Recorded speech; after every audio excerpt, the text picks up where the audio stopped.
Welcome to TalesFlix, where we believe that every ending holds a new beginning. We share real-life stories that touch the heart and remind us of our own strength. Before we start today's journey, we'd love to connect with you. Tell us where you're watching from in the comments below. Today's story is about betrayal, loss, and the incredible discovery that sometimes losing everything is the only way to find yourself. As you listen, ask yourself, have you ever been through something like this? You are not alone. Now let's begin. I stood on the cold stone steps of the county courthouse, holding a single manila envelope. Inside, a stack of papers declared in sterile legal terms that my life as I knew it was officially over. I had lost everything. My wife, Clara, had just walked away with our sprawling $3.4 million estate, half of every dollar I had ever earned, and a self-satisfied smile, as if she had just won a particularly clever game. As we passed through the heavy glass doors a few moments earlier, she had leaned in close. For a foolish second, I thought she might offer a final, soft word, a whisper about the decades we had shared. She didn't. Her eyes, once warm, were now as cold as polished stone. She looked right through me and murmured, "You've become a ghost, Leo." That sentence, delivered with such casual cruelty, hit me harder than any legal argument her lawyer had made in court. She turned and walked away with Marcus, the man who had been my best friend since we were 20. He didn't even glance back. That night, I parked my old pickup truck behind a roadside diner off a forgotten highway, curled up in the driver's seat, and tried to pinpoint the exact moment my world had started to crumble. Around midnight, my phone vibrated, an unknown number glowing on the screen. I almost ignored it, but some instinct, some flicker of hope I didn't know I still had, made me answer. A calm, precise voice with a European accent on the other end said, "Mr. Vance, we have been attempting to reach you for 15 years. This is the Gallon Private Banking Group in Geneva. We believe you are the rightful heir to an account belonging to an Arthur Vance." I froze. My Uncle Arthur, the family enigma, had vanished nearly 2 decades ago. Then, the voice on the phone recited an account number and paused. "Mr. Vance," he continued, "the current balance in this account is $52 million. My heart hammered against my ribs. And, the man added, "There's something you need to know about how it got there. My name is Leo Vance. I'm 51 years old, and until last year, I thought I had built a life as solid as the foundations I poured for a living. I wasn't wealthy by the standards of the world Clara had started to inhabit, but I was a man who had built something real from nothing. For 30 years, my life was written in calluses and sawdust. I swung a hammer, laid foundations with my own 2 hands, and earned every dollar through sweat and busted knuckles. I believed in simple, powerful things: loyalty, family, waking up before the sun, and going to bed tired and satisfied. I thought that was enough to hold a life together. Clara and I met when we were just kids, really. I was 21 when we married. She had a fire in her spirit and a laugh that could fill a room. I fell for her completely. We started with nothing: a cramped 1-bedroom apartment near Savannah, a collection of mismatched, second-hand furniture, and dreams as big as the Georgia sky. I'd take any construction job I could find: roofing, framing, remodeling. Clara worked shifts at a local diner and studied to be a nurse at night. In those early years, we were a team. We celebrated our first tax return like it was a lottery win. We slowly built our credit, bought a rundown house, and poured our hearts into fixing it up. I'd work until my fingers were raw, and she'd bring me sweet tea and sandwiches, and we'd sit on the dusty front porch, talking about the future we were building. I loved her. I truly, deeply loved her. Eventually, I started my own construction crew. My reputation for honest, solid work spread. The jobs got bigger, the bids higher. One year, I landed a municipal contract that changed everything for us.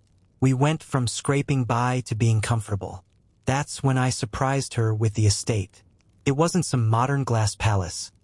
It was a classic brick home with ivy climbing its walls, surrounded by ancient oak trees that stood like silent guardians.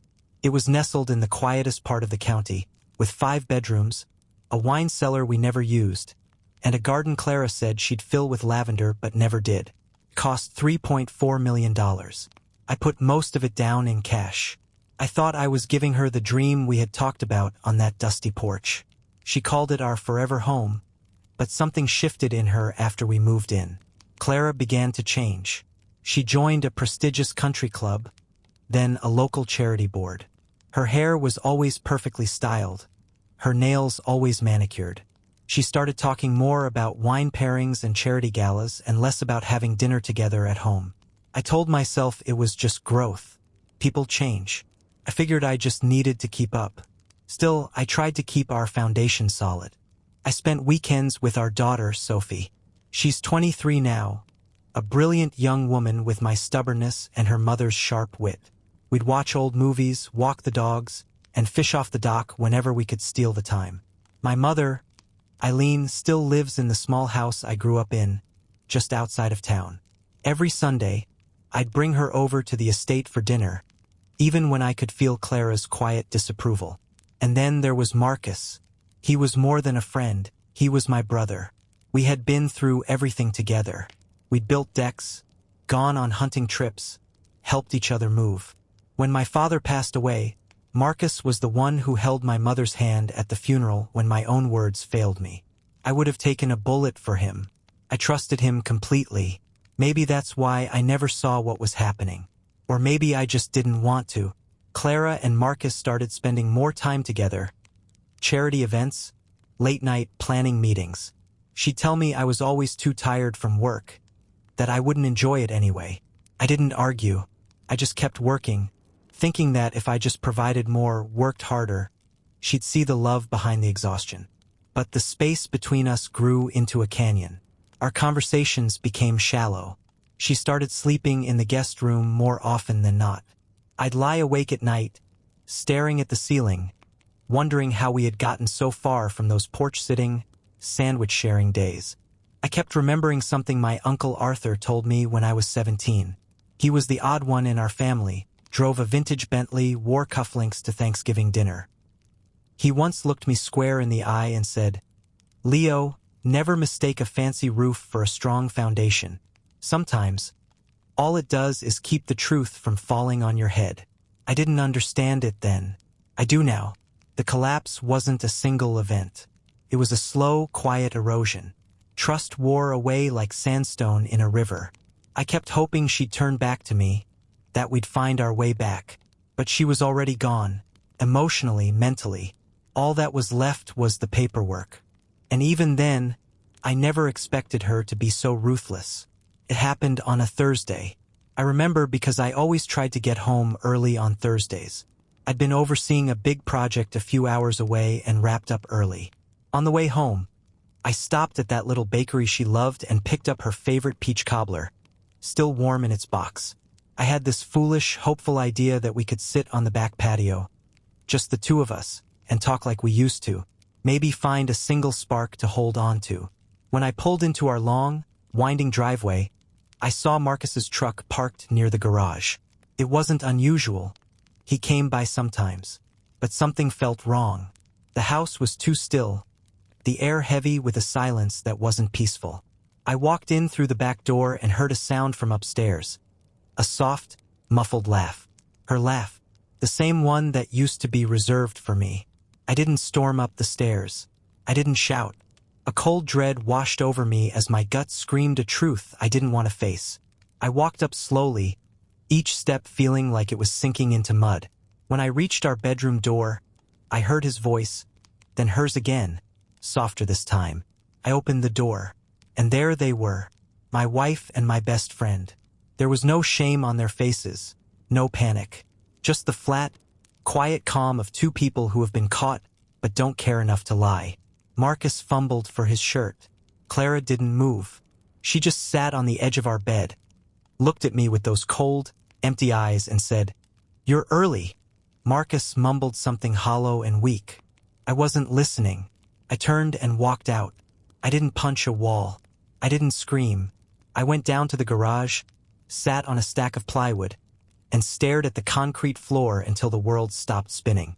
All the late nights, the clipped conversations, the growing distance. It all snapped into focus. The peach cobbler sat on the counter all night. The next morning, it was in the trash can, and Clara had filed for divorce. There was no negotiation, no attempt at civility. She was done, and she wanted what she believed was hers. More than half if she could get it. I told her we could settle things quietly, for Sophie's sake. She just laughed. You're the builder, Leo, not the strategist. Let the courts decide. She hired the most expensive, ruthless divorce attorney in the state, a man named Donovan who looked like he was carved from ice. He systematically dismantled my life in that courtroom. He painted me as a controlling, emotionally distant workaholic who neglected his wife. They twisted my long hours on job sites into abandonment. They presented text messages out of context. They even brought in 2 disgruntled former subcontractors to testify against my character. I sat there, my suit feeling like a straitjacket, and watched as the life I had built was torn apart and presented as a lie. Clara never shed a tear. She sat there, poised and perfect, as if she were at a theater performance. When our daughter, Sophie, took the stand to defend me, to say how much her mother had changed, Clara wouldn't even look at her. After 9 agonizing months, the judge delivered his verdict. The estate was hers. Most of our savings, hers. My retirement account split down the middle. All I was left with was my truck, my tools, and the small, bleak apartment I had rented just to have a roof over my head. Outside the courthouse, I stood alone. Clara walked past me, her lawyer at her side. She paused, looked over at me one last time, leaned in, and delivered her final blow. You've become a ghost, Leo. Then she was gone. I walked to my truck, my hands shaking, and sat behind the wheel. I had lost my wife, my best friend, my home, and the future I had spent 30 years building. But in the quiet darkness of that night, as my phone rang with that unknown number, everything was about to change. That calm voice from Geneva explained that my Uncle Arthur had structured the account with a very specific, unusual condition. The funds were to remain dormant, untouched, until I was no longer legally bound by a marriage license. What kind of condition is that? I asked, my voice raspy. Your uncle was a meticulous man, Mr. Vance. The banker, Simon Keller, replied. He did not trust your spouse. His words, not mine. He instructed us to wait until your marital status changed. He wrote, and I quote, Leo needs to be stripped of everything to remember what he's truly made of. The phrase hit me like a physical blow. I remembered Uncle Arthur saying something similar to me as a teenager. He had taken me fishing once and said, Money is just a mirror, kid. It shows you exactly who you are. Make sure you like the reflection when you see it. I hadn't understood him then. We require your physical presence in Geneva to finalize the transfer, Simon continued. We will, of course, cover all travel and accommodation expenses. I didn't say yes right away. I told him I needed time. After we hung up, I sat in the dark cab of my truck, staring up at the stars through the cracked windshield. My entire reality had been fractured and then reformed in the space of a single phone call. The next morning, I called my mother and told her everything. She didn't gasp. She just said, That man always knew more than he let on. Maybe now you can finally breathe, son. Then I called Sophie. She was quiet for a long moment, then said, Dad, you deserve this. Just don't let it change the man you are. I booked a flight to Geneva that afternoon. I packed a single duffel bag with 2 pairs of jeans, a few shirts, and the worn leather watch my father gave me. I left everything else behind. I didn't need revenge. I needed to understand what my uncle had truly left me, because I knew it wasn't just about the money. Geneva was a world away from the dusty construction sites I called home. The air was crisp, the streets immaculate. A quiet driver in a black Mercedes met me and drove me to a stone building with gold letters etched above the door. Gallon Private Banking Group. Inside, in an office that looked more like a university library, Simon Keller greeted me with a warm handshake. He handed me a thick folder.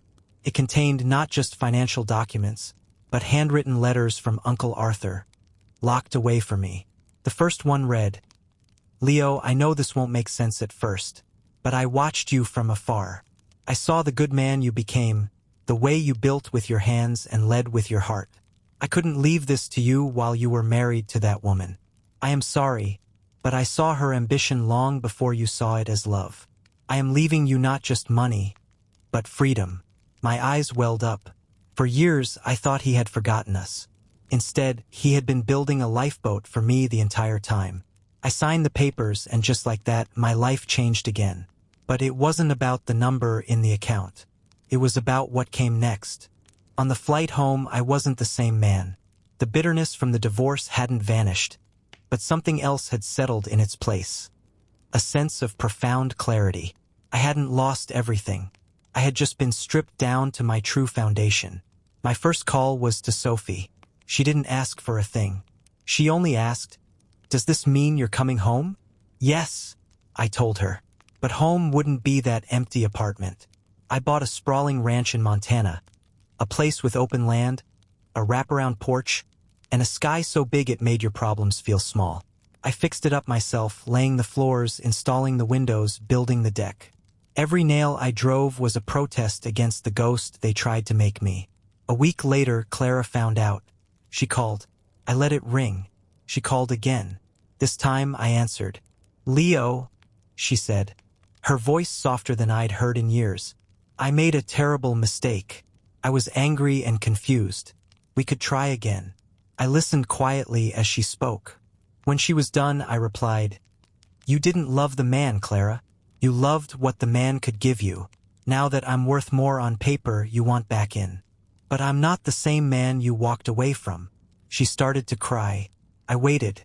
Then I said, "I forgive you, but I'll never forget what you said to me on those courthouse steps. And I will never be yours again." I hung up. Marcus tried calling, too. He left a rambling message about how things got complicated. I deleted it without listening to the end. I didn't need their apologies. I needed peace. And, for the first time in a long time, I found it. The greatest gift my uncle left me wasn't in a Swiss bank. It was the truth. He saw what I couldn't and gave me the means to rebuild not just a bank account, but a life that was truly mine. And this time, I wouldn't waste a single moment of it. Now, my life is simple again. I wake up before the sun, just like I always have. But instead of rushing off to a job site, I sit on my porch with a shepherd mix named Boone and watch the day begin. I started a small foundation in Uncle Arthur's name, a mentorship program that helps young tradespeople start their own businesses. It reminds me that the work of your hands still matters, no matter how much you have in the bank. The biggest lesson I've learned is this: your worth isn't measured by what you lose or what you own. It's measured by what you rebuild when everything is stripped away. Money didn't fix me. It didn't heal the betrayal, but it gave me a second chance. And I used it to become the man I was always meant to be. Thank you for listening. If you're watching this and you've ever felt broken, if someone walked out on you or took everything you thought to find you, we want you to know this. There is something inside of you that can never be taken. You just have to dig deep enough to find it. We'd love to hear from you. Let's build a safe space together in the comments. Who do you think was wrong here, him or her? What would you have done in their place? If you've ever had to start over, share one piece of advice for others. And finally, comment one word that describes how this story made you feel. If this story touched you, please like this video and subscribe to TalesFlix. Your like helps these untold stories reach someone who needs to hear that they're not alone. Don't miss the next story. Turn on notifications. Thank you for being part of our community. This isn't the end of the story. It's just the beginning of something better.